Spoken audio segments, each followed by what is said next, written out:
مستقیم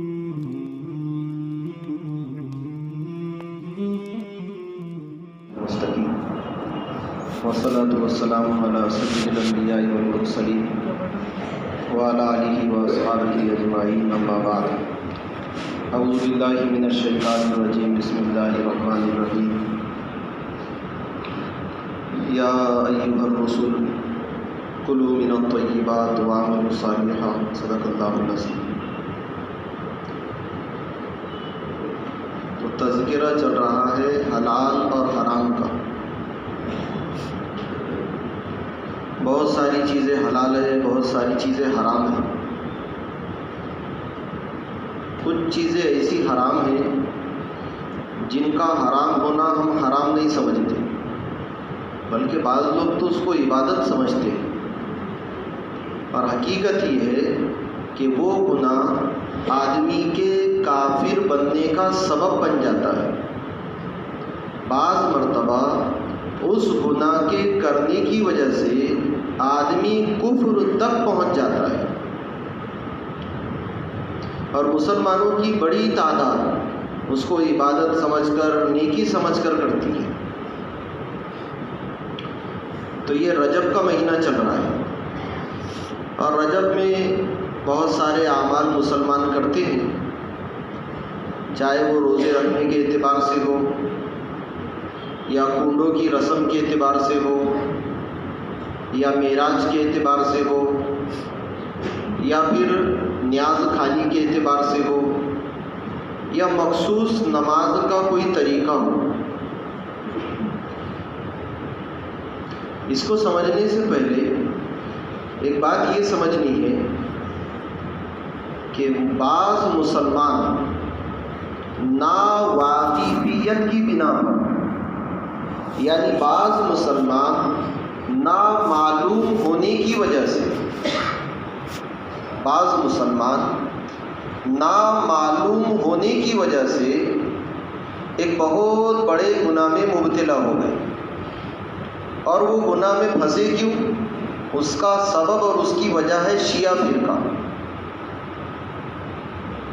شیعوں کو حضرت امیر معاویہ رضی اللہ تعالیٰ عنہ سے بہت زیادہ نفرت تھی، بہت زیادہ نفرت۔ اور نفرت کس طریقے سے تھی، نفرت کا درجہ اور انتہا کیا تھی، جب ہم ان کی حقیقت سنیں گے تب معلوم ہوگا۔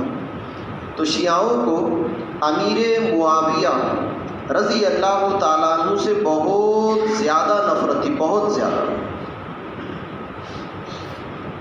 بعض مسلمان حضرت امیر معاویہ رضی اللہ تعالیٰ عنہ کے صحابی ہونے کے قائل نہیں۔ بعض مسلمانوں نے ان پر الزام یہ لگایا کہ وہ صحابی نہیں ہیں، اور بولے ان کا جو باپ تھا ابو سفیان، یہ مسلمانوں کے جملے ہیں، ان کا جو باپ تھا ابو سفیان وہ بھی پکے مسلمان نہیں تھے۔ بھائیو، بزرگوں، دوستو، امت مسلمہ کا متفقہ فیصلہ ہے، امت مسلمہ کا متفقہ فیصلہ ہے کہ امیر معاویہ رضی اللہ تعالیٰ عنہ صرف مسلمان نہیں ہیں، بلکہ اعلیٰ درجے کے، بڑے درجے کے صحابی ہیں، اور صحابی ابن صحابی ہے۔ صحابی ابن صحابی کا کیا مطلب؟ وہ بھی صحابی اور ان کے ابا بھی صحابی۔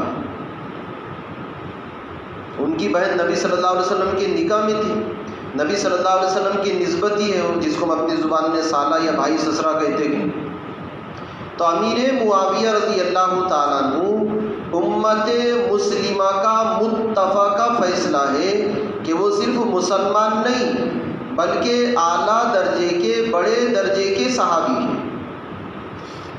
اور ہمارے ایک بزرگ گزرے ہیں عبد القادر جیلانی رحمۃ اللہ علیہ، شیخ محی الدین عبد القادر جیلانی رحمۃ اللہ علیہ، وہ یہ کہتے تھے کہ اگر میں کسی راستے پر بیٹھوں، شیخ محی الدین عبد القادر جیلانی رحمۃ اللہ علیہ خود کہتے ہیں کہ اگر میں کسی راستے پر بیٹھوں اور وہاں سے امیر معاویہ رضی اللہ تعالیٰ عنہ گھوڑے پر بیٹھ کر گزرے، اب شیخ عبد القادر جیلانی رحمۃ اللہ علیہ کا کیا مقام، اتنے بڑے آدمی یہ کہہ رہے کہ میں کسی راستے پر بیٹھوں اور میرے بیٹھنے کی جگہ کے قریب سے امیر معاویہ رضی اللہ تعالی عنہ کسی سواری پر سوار ہو کر گزرے، ان کے سواری کے پیر کے نیچے سے جو دھول نکلے وہ دھول اگر میرے جسم پر لگے گی تو میں اس دھول کے جسم پر لگنے کو اپنی نجات کا ذریعہ سمجھوں گا۔ اتنے بڑے آدمی یہ کہہ رہے، اور بعض مسلمان نہیں ہم ان کو صحابی نہیں مانتے۔ تمہارے صحابی نہیں ماننے سے فرق کیا پڑے گا؟ کوئی آدمی اگر اللہ کو نہ مانے تو کتنے لوگ ایسے ہیں جو نبی صلی اللہ علیہ وسلم کو نہیں مانتے، کتنے لوگ ایسے جو قرآن کو نہیں مانتے، کتنے لوگ ایسے جو اسلام کو نہیں مانتے۔ تو کسی آدمی کے کسی چیز کو نہ ماننے کی وجہ سے ہم اس چیز کا انکار نہیں کر سکتے۔ تو بعض بھولے بھالے مسلمان شیعوں کے ورگلے میں آ کر، بہکاوے میں آ کر امیر معاویہ رضی اللہ تعالی عنہ کی صحابیت کا انکار کرنے لگے کہ نہیں وہ صحابی نہیں، ارے کہنے لگا کہ وہ پکے صحابی نہیں، جبکہ امت مسلمہ کا متفقہ فیصلہ ہے کہ وہ صحابی ابن صحابی ہے اور بڑے درجے کے صحابی ہیں۔ اللہ کے نبی صلی اللہ علیہ وسلم کا فرمان ہے، اور یہ باتیں اس لیے بتلائی جا رہی ہیں چونکہ ہمارے یہاں تذکرہ ہی چل رہا ہے حلال اور حرام کا، یہ نہیں کہ بیچ میں آ گیا، ایسا نہیں ہے۔ اور مہینہ بھی ہے رجب کا، ان کی ذات کو لے کر ایک مخصوص پکوان بنایا جاتا ہے، اس کو بھی سمجھیں گے انشاءاللہ۔ تو اللہ کے نبی صلی اللہ علیہ وسلم کا ارشاد ہے، اکرموا صحابی فإنہم خیارکم، کہ تم میرے صحابہ کا اکرام کرو۔ اکرموا صحابی، تم میرے صحابہ کا اکرام کرو، فإنہم خیارکم، کیونکہ وہ تم میں سب سے اچھے ہیں۔ ایسا کسی صحابی کا نام لے کر نہیں کہا، تم میرے صحابہ کا اکرام کرو کیونکہ وہ تم میں سب سے اچھے ہیں۔ اور ایک روایت ہے نبی صلی اللہ علیہ وسلم کی، لا تمس النار مسلمن من رآنی، کہ جہنم کی آگ اس مسلمان کو نہیں چھوئے گی جس نے اسلام کی حالت میں مجھے دیکھا ہو۔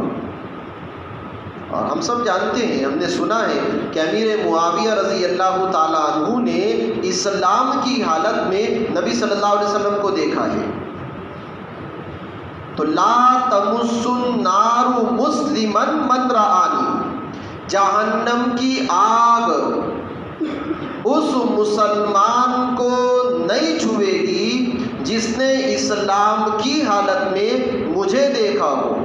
اور اگلا جملہ، وَرَآ مَنْ رَآنِي، وَرَآ مَنْ رَآنِي، اور جہنم کی آگ اس آدمی کو نہیں چھوئے گی جس نے اس کو دیکھا، جس نے مجھ کو دیکھا۔ اپنی زبان میں اس کا ترجمہ یہ کریں گے کہ جہنم کی آگ اس آدمی کو نہیں چھوئے گی جس نے اسلام کی حالت میں کسی صحابی کو دیکھا ہو۔ پہلا ٹکڑا یہ ہے کہ جہنم کی آگ اس مسلمان کو نہیں چھوئے گی جس نے اسلام کی حالت میں نبی صلی اللہ علیہ وسلم کو دیکھا ہو۔ اور دوسرا ٹکڑا یہ ہے کہ جہنم کی آگ اس مسلمان کو نہیں چھوئے گی جس نے اسلام کی حالت میں کسی صحابی کو دیکھا ہو۔ اگر کوئی مسلمان اسلام کی حالت میں کسی ایک صحابی کو بھی دیکھ لے اور اس مسلمان کی موت اسلام پر آئے تو جہنم میں جانا تو دور کی بات، جہنم کی آگ اس کو چھوئے گی بھی نہیں۔ اور ایک بڑی خوشی کی بات یہ ہے کہ جس امام کی ہم لوگ تقلید کرتے ہیں، یعنی امام ابو حنیفہ رحمۃ اللہ علیہ، ان کی 17 سے زیادہ صحابہ سے ملاقات ہوئی۔ 17 سے زیادہ صحابہ سے انہوں نے ملاقات کی ہے، امام ابو حنیفہ رحمۃ اللہ علیہ۔ ایک روایت میں نبی صلی اللہ علیہ وسلم کا فرمان ہے،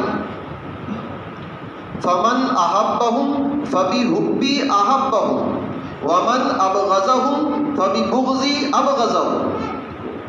آج کل چونکہ موبائل کا دور ہے، ہم اچھے برے کی تمیز نہیں کر سکتے، کہیں سے کوئی میسج آ گیا اس کو آگے بھیج دیے۔ بہت دھیان سے سنیں، اللہ کے نبی صلی اللہ علیہ وسلم کا فرمان ہے کہ جو مسلمان کسی صحابی سے محبت کرے گا تو وہ میرے محبت کی وجہ سے ان سے محبت کرے گا، اور جو کسی صحابی سے بغض رکھے گا تو وہ میرے بغض کی وجہ سے ان سے بغض رکھے گا۔ کیا مطلب؟ صحابہ سے محبت کرنا نبی صلی اللہ علیہ وسلم سے محبت کی نشانی ہے، اور صحابہ رضی اللہ تعالی عنہم اجمعین سے نفرت کرنا نبی صلی اللہ علیہ وسلم سے نفرت کی علامت اور نشانی ہے۔ اور ایک بڑی عجیب بات لکھی، اللہ کرے کہ وہ ہم سب کے اور پورے عالم کے مسلمانوں کے سمجھ میں آ جائے۔ اذا رأيت الرجل ينقص احدا من اصحاب النبی صلی اللہ علیہ وسلم، کہ جب تو کسی مسلمان کو دیکھے، تذکرہ چل رہا ہے حلال اور حرام کا، جب تو کسی مسلمان کو دیکھے کہ وہ کسی صحابی کے شان میں گستاخی کرے، جب تو کسی مسلمان کو دیکھے کہ وہ مسلمان کسی صحابی کی شان میں گستاخی کرے، فَعْلَمْ أَنَّهُ زِنْدِيقٌ، تو جان لے یہ بات کہ وہ مسلمان صحابی کے شان میں گستاخی کرنے کی وجہ سے زندیق ہو جائے گا، یعنی اسلام سے خارج ہو جائے گا۔ صحابہ پر اس نے کفر کا فتویٰ نہیں لگایا، صرف صحابی کے شان میں گستاخی کی۔ اذا رأيت الرجل ينقص من اصحاب النبی صلی اللہ علیہ وسلم، کوئی مسلمان کسی بھی صحابی کے شان میں اگر گستاخی کرتا ہے، کوئی نقص اور کوئی عیب نکالتا ہے، فَعْلَمْ أَنَّهُ زِنْدِيقٌ، تو جان لے یہ بات کہ وہ نقص نکالنے کی وجہ سے، صحابی کے شان میں گستاخی کرنے کی وجہ سے زندیق بن جائے گا، دائرہ اسلام سے نکل جائے گا۔ کیوں ایسا؟ وَذَلِكَ أَنَّ الْقُرْآنَ حق، اور یہ اس وجہ سے کہ قرآن حق ہے، وَالرَّسُولُ حق، رسول حق ہے، وَمَا جَاءَ بِهِ حق، اور نبی صلی اللہ علیہ وسلم جو چیزوں کو لے کر آئے وہ سب حق ہے۔ دیکھو ذرا سمجھے ہم اس کو، قرآن حق ہے، رسول حق ہے، اور نبی صلی اللہ علیہ وسلم جو کچھ لے کر آئے وہ سب حق ہے۔ اگلا جملہ، وَمَا أَدَّى ذَلِكَ إِلَيْنَا إِلَّا الصَّحَابَةُ، یہ تمام چیزیں ہم تک جو پہنچی ہے وہ صرف صحابہ کے ذریعے سے پہنچی ہے۔ اگر نبی صلی اللہ علیہ وسلم اور ہمارے درمیان میں سے صحابہ کو نکال دو، قرآن کس نے پہنچایا ہمارے پاس؟ اللہ کے احکامات کس نے پہنچائے ہمارے پاس؟ صحابہ رضی اللہ تعالیٰ عنہم اجمعین نبی صلی اللہ علیہ وسلم سے سنتے تھے، بعد والوں کو سناتے تھے۔ قرآن کو جمع کس نے کیا؟ نبی صلی اللہ علیہ وسلم کی ایک ایک حدیث کو کس نے محفوظ کیا؟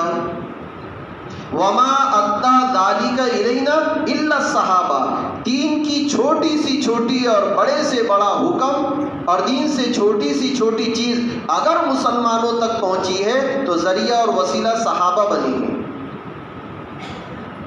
چاہے چھوٹی سی چھوٹی چیز ہو یا بڑے سے بڑا حکم ہو، امت کے ایک ایک فرد تک پہنچنے کا سبب، وسیلہ اور ذریعہ اگر کوئی بنا ہے تو وہ صحابہ رضی اللہ تعالی عنہم اجمعین بنے ہیں۔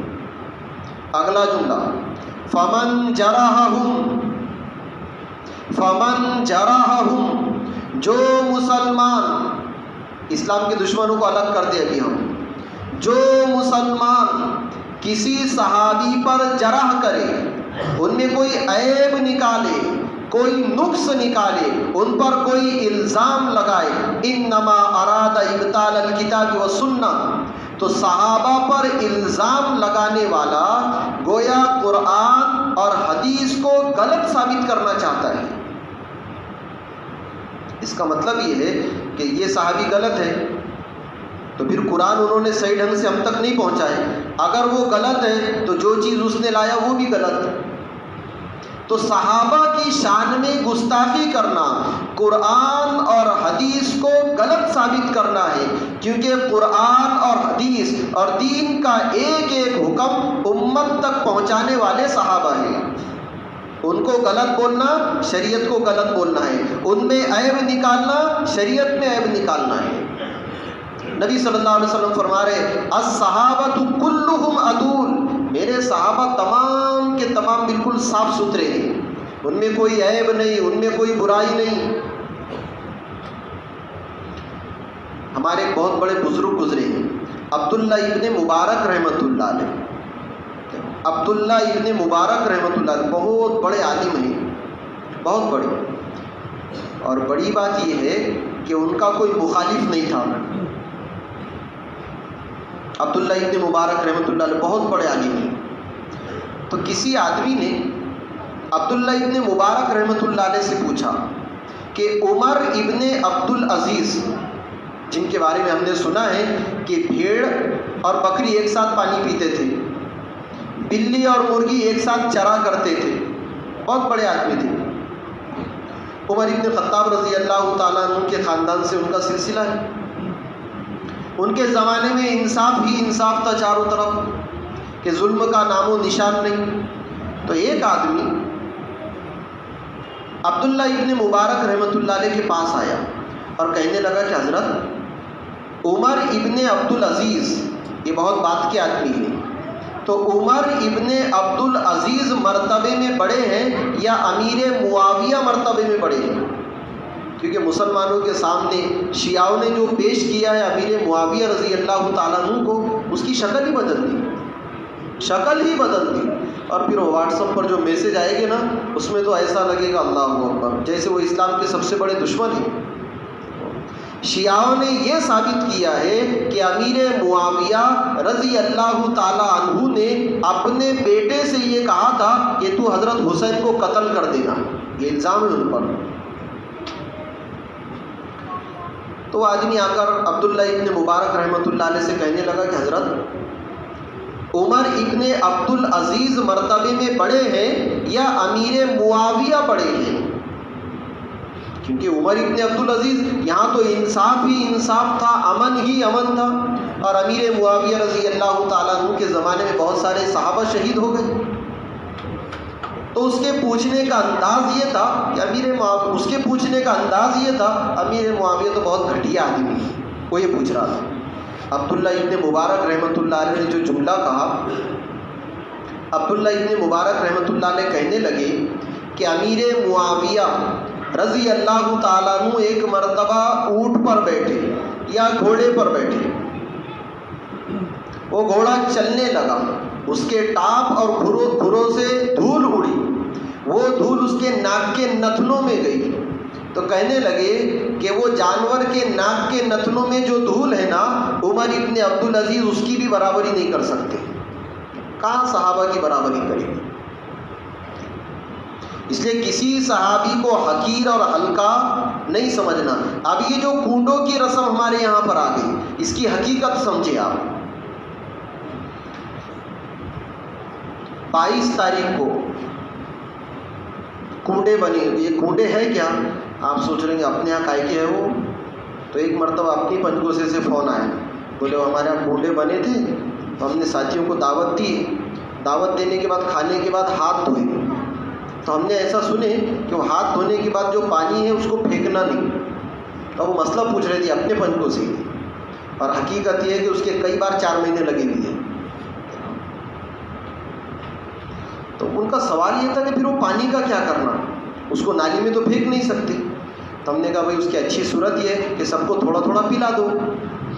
زمزم ہے وہ، آب حیات ہے وہ، کیا کرنا؟ پہلی بات تو وہ جو تم نے رسم کی وہ رسم ہی غلط ہے، اور یہ ہمارے پنجگوسے کا حال ہے، تو پھر ہمارے پنجگوسے کو لگ کر جو پنجگوسے ان کا کیا؟ تو شیعوں نے ایک سازش رچی، ایک چال چلی ہے کہ 12 تاریخ کو شکر یا مٹھائی کی پوریاں بناتے ہیں اور اس پر 41 مرتبہ تبارک الذی سورہ ملک پڑھتے ہیں۔ حالانکہ ان کو تو کچھ بھی یاد نہیں، جو جن کے یہاں بنتی ہے نا، یہ رسم کی ابتدا یہاں سے ہے، وہ لوگ ان پوریوں پر 41 مرتبہ سورہ ملک پڑھا کرتے تھے، تبارک الذی کی صورت۔ بھئی یہ پوریاں کیوں بناتے؟ نہیں، جعفر صادق جو نبی صلی اللہ علیہ وسلم کے بھائی ہیں، بولے ان کا انتقال ہوا تھا 22 تاریخ کو، تو ان کے صدمے میں، اور بعض لوگ یہ کہتے ہیں کہ اس دن وہ پیدا ہوئے تھے، تو ان کے پیدائش کی خوشی میں ہم لوگ یہ پوریاں بناتے ہیں۔ کس کی؟ جعفر صادق جو نبی صلی اللہ علیہ وسلم کے قریبی رشتہ دار ہیں، ان کے پیدائش کی خوشی میں ہم لوگ یہ پوریاں بناتے ہیں۔ اب حقیقت کیا ہے ذرا دھیان سے سننا۔ نبی صلی اللہ علیہ وسلم کے جو بھائی ہے جعفر صادق رضی اللہ تعالیٰ عنہ، یہ پیدا ہوئے رمضان میں اور ان کا انتقال ہوا شوال میں، رجب میں نہ پیدا ہوئے نہ مرے۔ نبی صلی اللہ علیہ وسلم کی جو چچیرے بھائی ہے جعفر صادق رضی اللہ تعالیٰ عنہ، ان لوگوں کا، یہ جو بھولے بھالے مسلمان ہیں ہمارے اطراف و اکناف میں، ان لوگوں کا یہ کہنا ہے کہ 22 تاریخ کو یہ پیدا ہوئے تھے، ان کے پیدائش کی خوشی میں ہم لوگ یہ پوریاں بناتے ہیں۔ حقیقت یہ ہے کہ وہ رجب میں نہ پیدا ہوئے اور نہ مرے، پیدا ہوئے رمضان میں اور ان کا انتقال ہوا شوال میں۔ تو پھر کیا ہوا؟ امیر معاویہ رضی اللہ تعالیٰ عنہ 22 رجب کو شہید ہوئے تھے۔ ذرا دھیان سے سننا، امیر معاویہ رضی اللہ تعالیٰ عنہ 22 رجب کو شہید ہوئے تھے۔ ان کے شہادت کی خوشی میں، شہادت نہیں، ان کے موت کی خوشی میں شیعوں نے اپنے گھروں میں شیرینی تقسیم کی تھی۔ ہوتا ہے ایسا، کوئی مرتا ہے تو مٹھائیاں تقسیم ہوتی ہے، یہ کوئی نئی چیز تھوڑی ہے، بہت پرانے زمانے سے آ رہی ہے۔ تو امیر معاویہ رضی اللہ تعالیٰ عنہ کو جب شہید کیا گیا، جب ان کی وفات ہوئی، تو ان کے وفات اور ان کے مرنے کی خوشی میں، ان کے مرنے کی خوشی میں شیعوں نے شیرینی تقسیم کی تھی۔ اب اگلے جملے ذرا دھیان سے سننا، یہ نہیں کہ کس کو بول رہے ہیں ہمارے خاندان کو نشانہ بنا، یہ سب چیزیں نہیں یہاں پر۔ کسی کے مرنے پر کسی قوم، کسی جماعت کا یا کسی فرد کا شیرینی یا مٹھائی تقسیم کرنا شیعیت کی علامت ہے، اس بات کی علامت ہے کہ رافضیوں اور شیعوں کے ساتھ اس کا تعلق ہے۔ مسلمان اتنا گھٹیا نہیں ہوتا کہ کسی کے مرنے پر وہ خوشیاں منائیں۔ حیات الصحابہ میں ایک آدھ بار پڑھے ہم، اس کو ذرا دھیان سے سنیں۔ حیات الصحابہ میں کہ وہ لوگ نبی صلی اللہ علیہ وسلم کے پاس کفر کی حالت میں آئے، ابھی مسلمان نہیں ہے، کفر کی حالت میں آئے، اور یہ کہہ رہے کہ زمانہ جاہلیت میں ہمارے پاس 15 چیزیں تھیں، 15 قسم کی اچھائیاں تھیں۔ ان اچھائیوں میں سے ایک اچھائی یہ تھی کہ ہمارے دشمن پر اگر کوئی مصیبت آتی تب بھی ہم خوش نہیں ہوتے تھے۔ وہ کہہ رہے کہ زمانہ جاہلیت میں، یعنی کافر ہونے کی حالت میں، ہم میں ایک اچھائی یہ تھی کہ ہمارے دشمن پر اگر کوئی مصیبت آتی تھی تو ہم اس کی وجہ سے خوش نہیں ہوتے تھے۔ اور مرنے پر مٹھائیاں تقسیم کرنا یہ رافضیوں اور شیعوں کی نشانی ہے۔ تو امیر معاویہ رضی اللہ تعالیٰ عنہ جس دن دنیا سے گئے، جس دن ان کا وصال ہوا، انتقال ہوا، جس دن ان کی موت آ گئی، تو ان کے موت کی خوشی میں شیعوں نے 22 رجب کو وہ پوریاں بنائی تھی۔ اب اگر ایسا بولتے کہ ہم ان کے خوشی میں بنا رہے، مسلمان مارتے تھے ان کو، تو کیا کیے بھئی، ہم ان کے خوشی میں نہیں منا رہے، ہم تو جعفر صادق آج پیدا ہوئے تھے، ان کے پیدائش کی خوشی میں منا رہے، جبکہ وہ رجب میں پیدا بھی نہیں ہوئے اور مرے بھی نہیں۔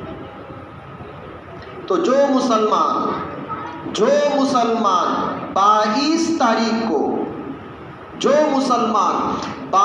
تاریخ کو کنڈے بناتے، اپنے پوریاں بناتے ہیں اور بنانے کے بعد اس کو عبادت سمجھتے ہیں، وہ تو سراسر بدعت ہے، سراسر گمراہی ہے، اور عمل کرنے والا رافضیوں اور شیعوں کی مشابہت اختیار کرتا ہے۔ جیسے آپ کو یاد ہوگا عیدگاہ پر یہ کہا گیا تھا کہ عید کے دن عید کی نیت سے عیدگاہ پر مسافہ لینا رافضیوں اور شیعوں کا طریقہ ہے۔ انہی شیعوں کا یہ طریقہ ہے کہ رجب کے مہینے میں کنڈے بنانا، شیرینی بنانا اور پوریاں بنا کر پھر رشتہ داروں میں، پڑوس والوں میں تقسیم کرنا، اور غرض کیا تھی؟ یہ مرانا بہت اچھا ہو گیا۔ تو بھائیو، بزرگوں، دوستو، رجب میں جو پوریاں بنائی جاتی ہے جس کو کنڈے کہتے ہیں لوگ، بعض علاقوں میں اس کو تبارک کی روٹیاں کہتے ہیں، آپ جو نام دے دو، تو وہ رافضیوں اور شیعوں کا طریقہ ہے کہ امیر معاویہ رضی اللہ تعالیٰ عنہ کے موت کی خوشی میں ان لوگوں نے شیرینی تقسیم کی تھی۔ اس لیے اس نحوست سے ہم بھی بچیں اور ایک ایک مسلمان بچے، اس کی ہم سب فکر کریں گے سب۔ ایسے آپ کو شاید یاد ہوگا، اب یاد نہیں ہوگا تو اب اس کو یاد رکھیں ہم۔ یہ بات کئی مرتبہ، 5-6 مرتبہ کچھ کم زیادہ کہی گئی یہی جمعہ میں، اور بعض لوگوں کے ذہنوں میں یہ ہوتا ہے کہ بھئی جمعہ میں تو لچھے دار تقریر ہو۔ اللہ کے نبی صلی اللہ علیہ وسلم سے لچھے دار تقریر کرنا ثابت نہیں ہے، امت کو احکامات سنانا ثابت ہے۔ یہ سنت طریقہ ہے، امت کو احکامات سنانا۔ یہ بات الگ ہے کہ لوگوں نے اس کو نام الگ دے دیے، ہمارے جمعہ میں مسائل چل رہے، مسائل نہیں، اللہ کے احکامات ہیں۔ تو اگلا جملہ ذرا دھیان سے سنیں۔ علماء فرماتے ہیں کہ کسی نائی اور حجام کو، بہت پرانی بستی ہماری، لوگ بہت دیندار سمجھتے ہماری بستی کو، ڈگرس سے ایک مرتبہ فون آیا، بولے آپ ہمارے امامت کو آ جاؤ۔ فون بھی نہ آیا، ہم ہی گئے تھے وہاں پر نکاح کے لیے، بہت پیچھے لگے آپ امامت کو آ جاؤ، ایسا ویسا بہت ساری چیزیں۔ تو ہم نے بھی منع کیا، ہمارے ساتھ اپنے بستی کے بھی ساتھی تھے، سب نے منع کی۔ تو وہ لوگ کہہ رہے نہیں بھائی، کھولاپور تو علم کا گڑھ ہے، کھولاپور میں بولے ان کی کیا ضرورت ہے، ایسا بولے کھولاپور وہاں کا، تو بولے بچہ بہت دیندار۔ ایک ساتھی اپنے یہاں سے وقت لگا کر گیا پیڑ ضلع میں، اس کی مرکز میں بات ہوئی، تو وہ دوران بیان کرسی پر بیٹھ کر یہ کرا، بولے اگر صحابہ کی زندگی کو دیکھنا ہے تو کھولاپور میں جا کر دیکھو۔ یہ جملے اس کے تھے۔ کیا گمان ہے لوگوں کے ہمارے بستی کے بارے میں۔ وہ ڈگرس والے اتنے پیچھے لگے، نہیں وہاں تو بہت عالم، وہ تو ایسا بول رہے تھے جیسے، ایسا لگ رہا تھا جیسے ہر گھر میں عالم۔ کھولاپور میں کیا ضرورت ہے، بولے تمہاری ضرورت تو ہمارے یہاں پر ایسا ویسا۔ کھولاپور وہ تو تبلیغ کا گڑھ، کھولاپور بولے وہ تو علم کا چشمہ ہے، پوری دنیا بولے کھولاپور سے سیراب ہو رہی، تم کیا کر رہے ہو وہاں۔ تو بھائیو، بزرگوں، دوستوں، بڑے اچھے گمانے لوگوں کے ہمارے بستی کے بارے میں، بہت اچھے۔ ایک ساتھی بیان کر رہا تھا اپنے علاقے میں، ہماری بھی جماعت تھی وہاں پر، اس کو نہیں معلوم کہ ہم کھولاپور کے، بولے کھولاپور، بولے اگر کہیں پردہ دیکھنا ہے تو کھولاپور میں جا کر پردہ دیکھو۔ وہ جمعے کے بیان میں بول رہے تھے ایسا، پردہ دیکھنا ہے تو کھولاپور میں جاؤ، صحابہ کا نمونہ دیکھنا ہے تو بولے کھولاپور میں جاؤ۔ سچی بولو، اگر وہ اپنے یہاں پر آ گئے بس۔ تو علماء فرماتے ہیں کہ نائی اور حجام کو خلیفہ کہنا ابو بکر و عمر رضی اللہ تعالی عنہما کو گالی دینا ہے۔ آدمی باپ کو گالی دینا پسند نہیں کرتا، ماں کو گالی دینا پسند نہیں کرتا، لیکن اگر کسی نائی کو کہا بیٹا ذرا خلیفہ کو بول، کیا جی نہیں میرے بیٹے کی ختنہ ہے، میں خلیفہ کو لاؤں کیا؟ ارے جو آدمی داڑیاں کاٹتا ہو، جو آدمی شریعت کے خلاف بال کاٹتا ہو، کیا وہ خلیفہ بننے کا مستحق ہے؟ تو کسی نائی کو اور حجام کو خلیفہ کہنا ابو بکر و عمر رضی اللہ تعالی عنہما کو گالی دینا ہے۔ ہوا تھا کیا؟ تو شیعوں کو ابو بکر و عمر رضی اللہ تعالی عنہما سے بے انتہا نفرت، بہت نفرت۔ تو شیعوں کا یہ کہنا تھا، شیعوں کا مسلمانوں سے یہ کہنا تھا کہ تمہارے نزدیک جو مرتبہ ایک حجام کا ہے وہی مرتبہ ہمارے نزدیک ابو بکر اور عمر کا ہے۔ شیعوں کے جملے کہ کہ جو مقام تمہارے یہاں نائی اور حجام کا، وہی مقام اور مرتبہ ہمارے نزدیک ابو بکر و عمر کا۔ تو کسی نائی کو بھائی بال بنوانے جا رہے، کہاں جا رہے ہیں؟ میں ذرا نائی کے یہاں پر جا رہا ہوں، میں حجام کے یہاں پر جا رہا ہوں۔ خلیفہ مت کہو ان کو، اور ہم اس کو گناہ بھی نہیں سمجھتے، بلکہ بعض مرتبہ تو وہ لوگ کارڈ چھپواتے تو اس میں لکھ دیتے خلیفہ فلاں۔ کسی مسلمان کا نائی اور حجام کو خلیفہ کہنا جائز نہیں ہے۔ نائی کہو یا حجام کہو، نائی اور حجام کو خلیفہ کہنا ابو بکر و عمر رضی اللہ تعالی عنہما کو گالی دینا ہے۔ یہ شیعوں کی سازش ہے۔ ایسے ہی 22 تاریخ کو کنڈے بنانا، تبارک کی روٹیاں بنانا، شیرینی میٹھا بنانا اور پھر اس کو تقسیم کرنا، گھروں میں استعمال کرنا، یہ رافضیوں اور شیعوں کا طریقہ ہے کہ انہوں نے امیر معاویہ رضی اللہ تعالیٰ عنہ کی نفرت میں ایسا کیا تھا۔ کیا ہم کو بھی ان سے نفرت ہے؟ اس تاریخ میں اگر ہمارے گھروں میں یہ سب چیزیں بنتی ہے، اس بات کی علامت ہے کہ ہم کو اس صحابی سے نفرت ہے۔ اور ایک روایت سنیں، اللہ کے نبی صلی اللہ علیہ وسلم کا ارشاد ہے، من آذاہم، جو میرے صحابی کو تکلیف دے گا، فقد آذانی، تو اس نے مجھے تکلیف دی، ومن آذانی فقد آذى اللہ، اور جو مجھے تکلیف دے گا گویا اس نے اللہ کو تکلیف دیا، ومن آذى اللہ ایوشک یاخذہ، اور جو اللہ کو تکلیف دے گا اللہ تعالیٰ اس کو اپنے عذاب میں پکڑ لے گی۔ اب پوری بات کا خلاصہ یہ نکلے گا کہ جو کسی صحابی کو تکلیف دے گا اللہ تعالیٰ اس پر اپنا عذاب بھیج دے گی۔ تو بھائیو بزرگوں دوستو، یہ چند ضروری اور اہم باتیں تھیں۔ موبائل میں اگر کہیں کا میسج آئے، کہیں سے فون آئے اور کسی صحابی پر اگر انگلی اٹھائی جائے، اس کو وہیں پر دفن کر دو، اس میسج کو آگے مت بھیجو۔ بہت سارے لوگ ہیں دنیا میں، بہت سارے۔ آئندہ انشاءاللہ اگر موقع رہا تو ہم سمجھیں کہ اس کو ایک انگریز گزرا ہے، اس نے بعد میں ایک کتاب بھی لکھی ہے، W ہنٹر اس کا نام تھا۔ اس نے یہ کہا کہ مسلمانوں کو، یعنی اسلام کو اور دیندار لوگوں کو انگریزوں کی سزاؤں سے اتنی تکلیف نہیں ہوئی، مسلمانوں کو اور اسلام کو انگریزوں کی سزاؤں سے اتنی تکلیف نہیں ہوئی جتنی مسلمانوں کے عمل سے تکلیف پہنچی ہے۔ انگریزوں نے کیسی کیسی تکلیف دی، پوری کارگزاری ہم سنتے رہتے ہیں کہ یہ درخت سے لے کر وہاں تک، ایک گاؤں سے لے کر دوسرے گاؤں تک، درمیان میں جتنے درخت تھے ہر درخت پر ایک عالم کی لاش لٹکی ہوئی تھی، اور عجیب حال تھا۔